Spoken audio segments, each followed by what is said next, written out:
ये कहानी है एक बूढ़ी अम्मा और उसके घर की, जहाँ अम्मा बाल गणेश की पूजा में विलीन रहा करती थी। कोई भी अगर वो काम करती तो सबसे पहले गणेश जी के पास ही जाया करती।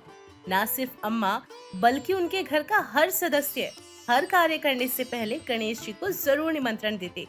ऐसे ही एक समय की बात है। अम्मा की बहू माला अम्मा के साथ बाल गणेश की पूजा करने के लिए मंदिर जाती है। पर तभी उसे मंदिर के बाहर उसकी एक सहेली दिखाई पड़ती है, जिसके हाथ में एक नन्हा सा शिशु था। उसे देख माला काफी प्रसन्न होती है और वो माला तुरंत ही अपनी सहेली के पास चली जाती है। उसके नन्हे शिशु को वो अपनी गोद में लेने की इच्छा जाहिर करती है। माला की आंखों में खुशी थी। उसकी इच्छा देखकर उसकी सहेली अपना वो बच्चा उसकी गोद में दे देती है।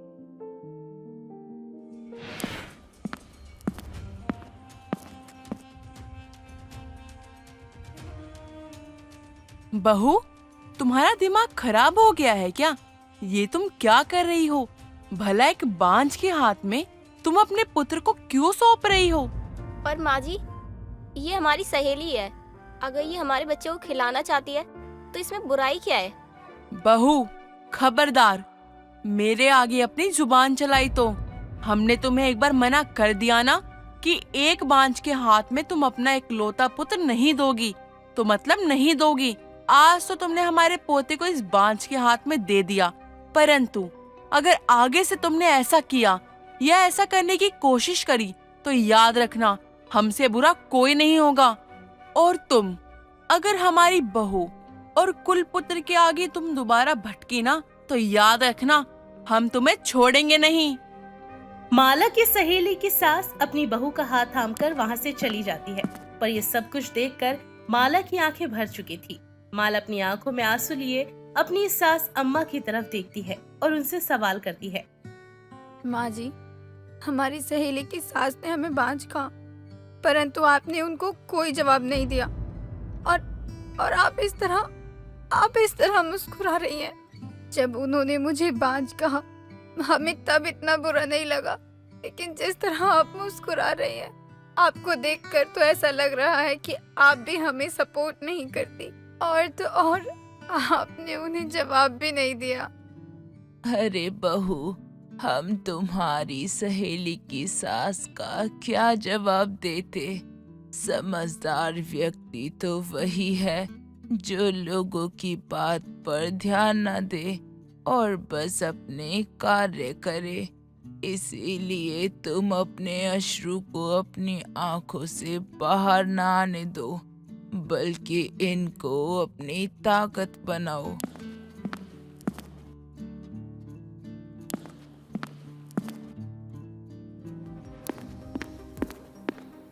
माला भाभी, माला भाभी, क्या हुआ भैया? आप इस तरह से हाफ क्यों रहे हैं? वो माला भाभी, वो जमींदार वो मोहन भैया को मार रहे हैं। क्या? जमींदार मोहन को मार रहा था। ये सुनते ही माला ना आव देखती है ना ताव और भागते हुए गांव के बीचों बीच पहुंच जाती है, जहां वो जमींदार को देखती है कि वो मोहन को बहुत बुरी तरीके से पीट रहा था। अरे दूर हट जा मेरे पति से। और तेरी हिम्मत कैसे हुई मेरे पति को मारने की? आखिर मेरे पति ने ऐसा तेरा क्या बिगाड़ा है जो तू इस तरह से इसको मार रहा है? तेरी इतनी हिम्मत हो गई कि तुम मुझसे ऐसे बात करेगी? अरे जुबान ज्यादा चलाया ना तो जुबान पकड़ के खींच दूंगा। जमींदार हूँ इस गांव का, जमींदार, और मेरे आगे झुक कर रहना पड़ेगा। तेरे पति ने नुकसान किया था, इसलिए इसको सजा दे रहा था मैं। लेकिन अब तू देखेगी कि जमींदार को धक्का मारने का क्या नतीजा होता है। दुश्मनी की शुरुआत तू कर चुकी है, अब तू देखेगी तेरे पूरे खानदान का वो हश्र करूंगा कि पहचान में कोई नहीं आएगा। अरे अगर कोई नुकसान हो गया तो क्या तू मेरे पति को इस तरह मारेगा? इतना मार मार के तू मेरी पति की जान ले लेगा क्या? बता, क्या नुकसान किया है मेरे पति ने? ए लड़की, बस कर, बहुत हो गया तेरा। सुने जा रहा हूँ तो क्या तू बोलती जाएगी? भगवान ने औरतों को जुबान देकर बहुत बड़ी गलती की है। वो पैरों की जूतियां होती हैं, उन्हें पैरों में ही रहना चाहिए, सर उठाना नहीं चाहिए। और तूने अपना सर उठाकर अपनी जिंदगी की सबसे बड़ी गलती की है। और ये तुझे मैं बता के रहूंगा। आज से तेरा जीना हराम कर दूंगा। अब तू देख मैं तेरे साथ क्या क्या करता हूँ। अरे गांव वालों, इसका दाना पानी आज से बंद हो चुका है, तो तुम में से किसी ने भी इसकी मदद करी या इसको देने के लिए दाना पानी तुम्हारे हाथों से निकला तो समझ लेना कि तुम्हारा दाना पानी भी इस गांव में बंद हो गया है। और तुम्हारी वो हालत करूंगा कि तुम्हारे बच्चे भी तुमको पहचान नहीं पाएंगे। इतना बोलकर जमींदार वहां से चला जाता है और इस तरह धीरे धीरे सभी अपने घर चले जाते हैं।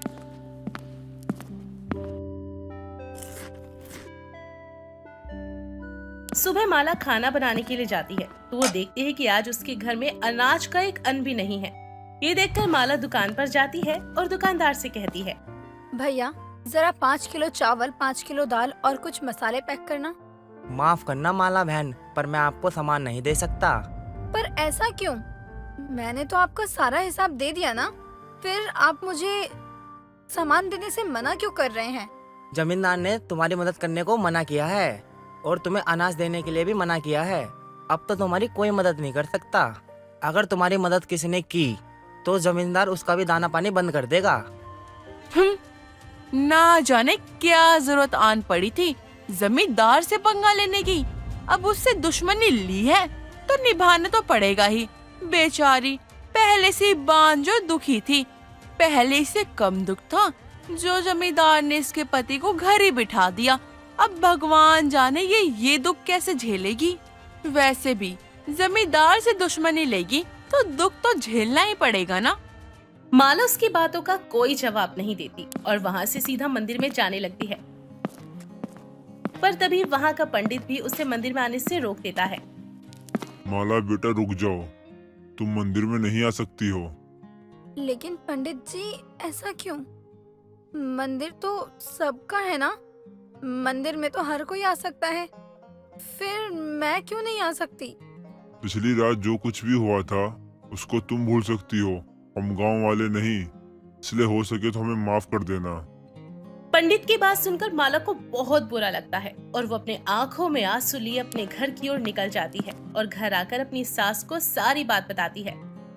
बहू, ये सब कुछ भगवान गणेश हमारी परीक्षा लेने के लिए कर रहे हैं, इसीलिए तू चिंता मत कर।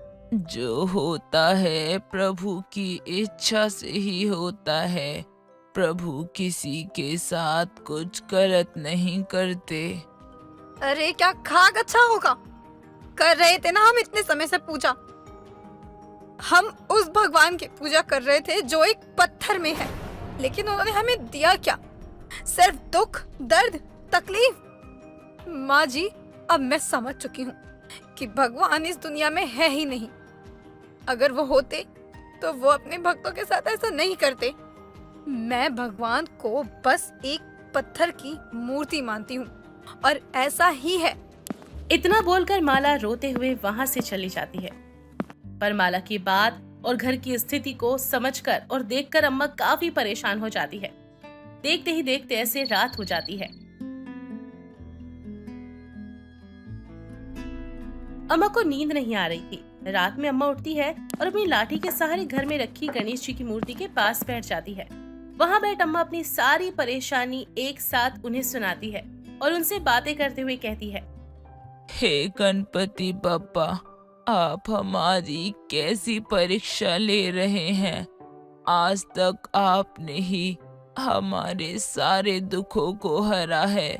जब आज हमारे घर पर ऐसी मुसीबत आई है तो तू कहाँ है बप्पा?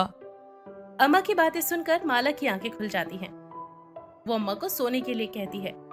अम्मा अपनी बहू की बात सुनकर बिस्तर पर जाती है और अपनी आंखें मूंद लेती है।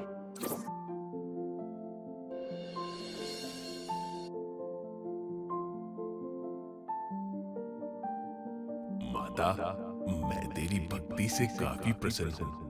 तेरे अंदर ना लालच की भावना है और ना ही द्वेष की, इसलिए तू जो चाहे वो मांग ले और तू चिंता मत कर, मैं हमेशा तेरे साथ हूँ माता।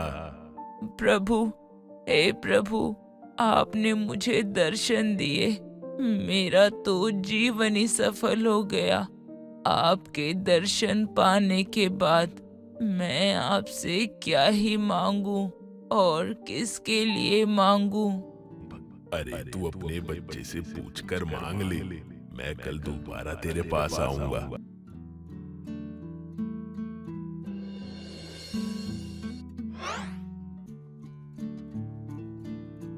अम्मा की आंखें जब खुलती हैं तो वो अपनी बहू माला को आवाज लगाती है। माला बाहर झाड़ू लगा रही थी। बहू, बेटा, इधर आओ जल्दी। जैसे ही वो अपनी अम्मा की आवाज सुनती है वो तुरंत अम्मा के पास जाती है।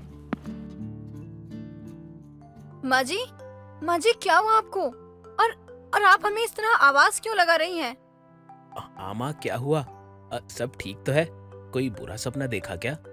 बेटा, बहू, आज हमने जो देखा ना, शायद सुनकर तुम हमारी बातों पर यकीन नहीं करोगे। पर माँ, देखा क्या? बहू, हमारे सपने में स्वयं बाल गणेश आए थे और उन्होंने हमें दर्शन भी दिए। उन्होंने हमसे वरदान मांगने को कहा, परंतु हम उनसे क्या ही मांगते। माँ, यदि तू सच कह रही है तो तुझे अपने बेटे के लिए बहुत सारा पैसा और अच्छी सी नौकरी मांग लेनी चाहिए। तो क्या है उसके बाद हमें कोई परेशानी ना हो। जी, पैसा तो हाथ का मैल है, लेकिन माँ जी, इस घर में बाल गणेश की तरह एक छोटा मेहमान होना चाहिए था। इसलिए आपको गणेश जी से इस घर के लिए कुल पुत्र मांगना चाहिए, मेरे लिए संतान मांगनी चाहिए। मेरे बेटे बहू तो अपने बारे में सोच रहे हैं, परंतु इनका सोचना भी गलत नहीं है। इस घर को पैसे भी चाहिए और बहू को संतान भी, परंतु। माँ जी, आप सोच क्या रही हैं? कुछ नहीं बहू। बहू सुन, एक काम कर, मुझे मेरी लाठी दे दे, मैं थोड़ा बाहर टहलना चाहती हूँ। अम्मा के कहने पर माला उसको लाठी पकड़ाती है, जिसके बाद अम्मा बाहर चली जाती है और एक पेड़ के नीचे छाया में बैठ जाती है। तभी वहाँ पर एक औरत आती है। वो अम्मा को ऐसे शांत और गहरी सोच में देखकर उनसे इसका कारण पूछती है। क्या हो गया अम्मा, इतनी गहरी सोच में क्यों हो? उस औरत की बात सुनकर अम्मा उसे कल रात की सारी बात बताती है, जिस पर वो औरत उन्हें सलाह देते हुए कहती है, अरे बूढ़ी अम्मा, तुम्हारी थोड़ी सी तो जिंदगी बची है, क्यों मांगना है तुमको धन दौलत पोता पोती? भगवान से आंखें मांग लो ना, कम से कम जब तक जिंदा हो ना, आराम से जिंदगी गुजार सको। अम्मा अपने चेहरे पर मुस्कान देती है और वहाँ से उठकर चली जाती है। समय गुजरता है और देखते ही देखते रात हो जाती है। अम्मा एक बार फिर से सोती है।